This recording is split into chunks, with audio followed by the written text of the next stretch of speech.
In the age of bringing back classic games, remaking and remastering them, Mario was a guaranteed hit for the Nintendo audience. Back when the rumors dropped of a Super Mario 3D All-Stars game, the internet lit up with cries of sheer joy.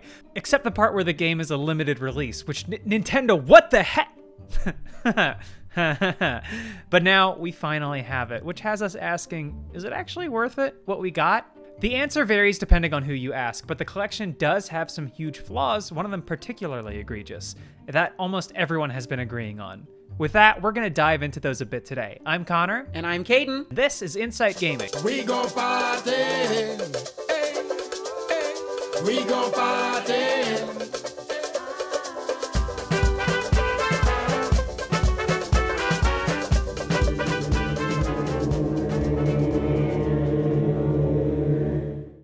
Yep, love them or hate them, ports, remakes, remasters, they're all going to be coming in fast with the rapid approach of the next generation of consoles right around the corner.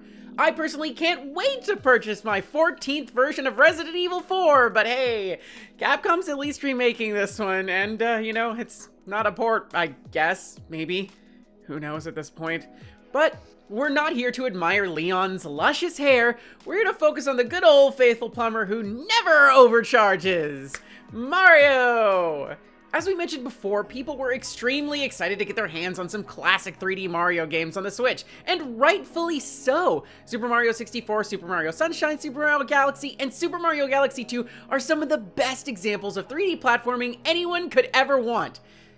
And that's where we get our first big complaint, actually. You don't actually get Super Mario Galaxy 2 in Super Mario 3D All-Stars. This has been arguably the biggest gripe from the masses, and it's a glaring omission to most for a good reason. Galaxy 2 is the leveled up version of Galaxy, with refined graphics, new concepts, and of course, Yoshi's inclusion being chief among the updates to the series. The reason for why Galaxy 2 isn't included is more than likely going to stay one of those Nintendo mysteries we'll never understand, like Mother 3 not coming to the States, why Golden Sun hasn't come back, and why they keep giving us hope that Gen 4 of Pokemon will finally be remade, eventually, maybe, possibly. But we can make a few guesses here. The least logical of them being, they just didn't think people would care that much. Which just sounds goofy on paper to even think of, but compared to the OG Galaxy, Galaxy 2 only sold 7.4 million units to Galaxy 1's nearly 13 million units. Regardless of critical response, sales speak louder, so Nintendo could have just skipped it because of that. A second reason could have been that they wanted to not have two games too similar to each other in the game itself. 64, Sunshine, and Galaxy are each entirely unique from each other and have their own subtle quirks that make them someone's favorite. Galaxy 2 is just better Galaxy. These arguments fall apart somewhat if we look at Nintendo's old Super Mario All-Stars, where they released the Lost Levels, which was just harder Mario 1. But the draw here was that the USA never got that game, so it could still technically be plausible. The last of the ones we're going to point out is COVID-19, the ever-present demon that haunts our lives these days, both personally and professionally. This is the most likely option, as some data mining has pointed out that the development of Super Mario 3D All-Stars started just before lockdown, making the shift to work from home especially hard on a project that was intended to be a quick turnaround of a few classic Mario games ported to the Switch. Based on rumors, the game was supposed to be announced during the big summer direct Nintendo had, but COVID delayed development, pushing the announcement and release date. This is what could have caused Galaxy 2 to get the axe despite earlier rumors saying that it was probably in the compilation. With an inevitable delay on the horizon due to a difficult transition, Nintendo probably had a tough choice in front of them. Delay the game for who knows how long and have an even longer span of time between major first-party releases, or cut Galaxy 2 and only delay the game a little bit. On a business level, the choice is obvious, but it doesn't mean that fans are any less angry about it. Okay, so that covers Galaxy 2 and why it's not in there, but what else are people mad about? Why are we upset? Why am I mad? I want to know, because it is a port of some of the best 3D Mario games, and a good port. You know what? You're not wrong. It is a pretty good port, but that's actually exactly what people are upset about. It's just some ports, and it doesn't actually fix anything. And in some cases, it actually makes the game worse. Oh no. Let's pick on Sunshine, because it's an easy target, despite it being my favorite of the three games. Super Mario Sunshine, above the others, stands as proof Nintendo is lazy for many gamers, or at least one part of Sunshine is. Thanks again to those lovely data miners, we know that these games are running off emulators. Mind you, a lot of ports tend to be running off emulators, so that isn't entirely uncommon. But for some, this is proof again that this game was a quick turnaround for the developers, and honestly a testament to their hard work. But with deadlines looming, things slip between the cracks. The noticeable thing that slipped through here were tiny gray cubes. Inside the secret stages, the ones where you don't have FLUDD, you'll plainly see pathways of all the big moving blocks because these tiny gray developer blocks are now viewable. According to Twitter user pjiggles, these developer cubes were previously only ever viewable in unofficial emulators. He said, quote, "In Super Mario 3D All-Stars, you can see the debug cubes in Super Mario Sunshine in the Secret of the Dirty Lake stage, which previously only showed up in unofficial emulations of the game like on Dolphin Emulator. They didn't show up at all in the GameCube original." So the many replies to this tweet corroborate all of this, and again, are full of people calling this port exceptionally lazy. Big burn on Nintendo. Sorry, everybody. It sounds more like rushed development that could be fixed in patches. Is that something that could happen? I mean, I know people have pointed that out. Is it going to happen at a later date? Is Nintendo just going to say, fuck it all, and just pretend it never happened? So, yeah, of course, everything can get fixed with a patch. I mean, that's obvious, but this one is a little bit more of a fine line to walk as far as the complaints go. Right, because you don't want the... That's kind of the precedent we've set forth in gaming, is like, we'll patch it. There'll be a day We'll one, patch don't it worry. later. Yeah. Don't worry, this isn't like the OG era. This isn't the 90s. We can fix anything that's broken. Right. Unless the sales are bad, then we're not going to fix anything. That hasn't come back around to bite us. So we can just get it all later. Okay, let's ship a broken game. For video game preservationists, having a one-to-one port of a game is entirely more desirable because it's exactly as it was, making it more of a time capsule than anything else. And despite some issues here and there, plus some minor changes like Mario not saying "so long, King Bowser" when he tosses him in Mario 64, the game is pretty faithful. On the other side of things, this would have been a great opportunity for Nintendo to follow in the path of Crash, Spyro, and so many others and remake these classics. Better graphics, better controls, more functions, and maybe even add some previously cut content. That would be awesome. Instead, they slapped some emulators into a Switch cart or download, depending on if you actually got a physical copy, charged $60 and said, well, that's done.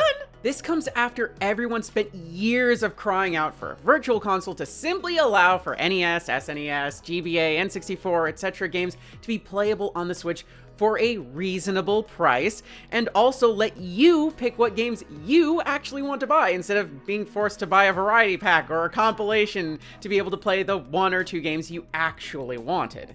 Well, Nintendo's never really been one to listen to the common folk, right? They're kind of just like, we decree that these games come out on these systems! And then you're just like, here's my wallet. I have one last question for you, Kdin, which is, if it is a one-to-one port, which, purists have said is the way games should be brought to new consoles, is there a big drawback to that, or is that maybe what we should do with remasters? So, yeah, and this is where the complaints make the most sense to me. Nintendo did put some work into this port. They made a couple changes. They did update a few things. Oh look, it's in 1080, fantastic. Except something that's pretty darn important to so many: accessibility. This is where I point back to Super Mario Galaxy in particular, where Mario 64 and Mario Sunshine use the Switch's normal controls, meaning you can switch things around, use third-party controllers, etc. to make it more playable or accessible depending on your own needs. Galaxy doesn't. Twitter user Bobby19 took a much better and much more personal look into these issues than I ever could, and we're gonna link their entire article in the description, so please check it out. But I will let their words speak to this above all else. He began by saying, quote, "I was 10 when Super Mario Galaxy came out, and I'm 22 now on its re-release. There was all sorts of confusion before it came out about what really was the situation surrounding motion controls, which were described as both mandatory and optional by various outlets. I decided to bite the bullet anyway. Galaxy already had an HD port to the Nvidia Shield in China. This version disregards the motion-controlled pointer in favor of using the analog stick to control the pointing mechanics. This is something that I was actually expecting from this port too. With that implementation already available to Nintendo, adding it to the Switch version of Galaxy just made sense to me. I was actually excited to play Galaxy without motion controls too. Motion controls have always been prohibitive in many ways, so having the ability to not need them was logical. That's not exactly what we got though, as Bobby19 continues on. Quote, "In Mario Galaxy, the pointing mechanic is used plenty throughout the whole experience.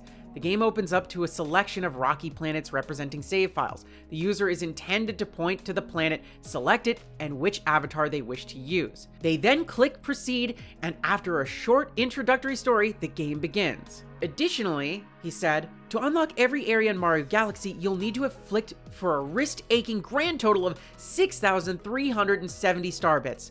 But what if you can't do that?" He mentioned that he has spinal muscular atrophy type 2, which is a degenerative neuromuscular condition that prevents him from walking and affects his other muscles as well, most particularly in his hands. Meaning motion controls are not an option. Collecting star bits, a needed part of the game, becomes nigh impossible. The following paragraphs then continued to detail his struggles to even get the game started and the continued attempts to get the game going. Bobby19 went on to say, quote, "The exclusion I felt through the entirety of the Wii and Wii U era of Nintendo was back. And this time it was for one of the most anticipated games of the year. Why is it that I and others with disabilities like mine must be excluded from this gaming space by Nintendo's sheer refusal to add mobility accessibility options? This isn't the first time. I've spoken at length about how Pokemon Let's Go Pikachu and Let's Go Eevee have completely mandatory motion controls when docked, but now they've done it again. This is something that stuck out to me as Pokemon is Nintendo's biggest franchise, and upon release, having Let's Go Pikachu and Eevee having mandatory motion controls blew my mind. It took a game that Nintendo was touting as an easy entry-level Pokemon game and a great starting point for those new to the series or console games in general, but forcing motion controls to be mandatory meant that the easy entry-level part of that was entirely untrue for so many. The most important part of Bobby19's post follows. Quote, "Ableism is not confined to the use of harmful language. Ableism is a part of our society. It is a part of life. However, video games for me, were always the most welcoming outlet as a disabled person. There's an entire website dedicated to game reviews on accessibility, features brilliant disabled writers talking about their experiences playing different games with their disability. Despite this, however, Nintendo has always proudly been different. Whether that's through their creative genius setting trends in the industry, their unique approach to system design, or their ableism in game designing." The website he mentions is caniplaythat.com, which has guides for how to make games more accessible to a variety of people with different needs, to let players know if they can even enjoy that new indie hit everyone else is playing, or that big AAA title that's just around the corner. And this, above everything else, is the biggest shortcoming of Super Mario 3D All-Stars. Nintendo had the opportunity to make these games available to everyone, and they chose not to do this on two fronts. One being the limited release, and two being the lack of real accessibility options for any of these games.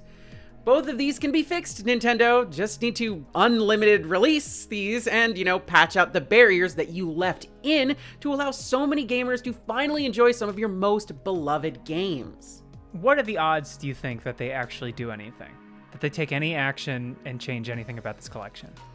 Honestly, with the lack of response after the cries for accessibility after Let's Go Pikachu and Eevee, probably none, honestly. Yeah. As much as I love Nintendo, and I do love Nintendo, they really just, hey, here it is. Please enjoy. Well, we didn't enjoy. Too bad. And it kind of sucks in that regard, but I would like to believe in the betterment of everything that, they'll actually think about it and patch this out. I mean, they already fixed it in the NVIDIA Shield version for Galaxy, so, it's there, just pop it in.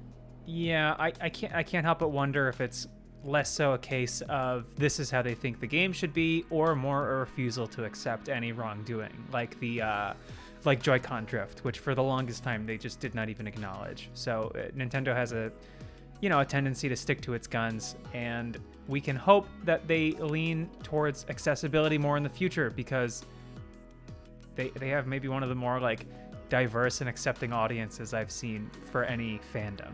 So it would be nice if the games and the way they're made reflected that. Fingers crossed. Anyway, that is Insight Gaming. Thank you, Kdin, so much for giving us your thoughts on this, and make sure you come back next Sunday for another one of these, or whatever day of the week you watch these. Could be 50 years from now, in which case, hello. I hope things are better. Okay, goodbye. Today on Insight Gaming, we're going to be discussing everybody's favorite topic at the moment, next gen. But today, ladies and gentlemen, I would like to make our own next gen console, something that we can be proud of and something we can enjoy for years to come. I know that console wars aren't really a thing anymore, but they definitely won't be once I'm done with this bad boy. So grab some keyboard cleaner, some masking tape, an X-Acto knife, some dry erase markers, and a pepperoni hot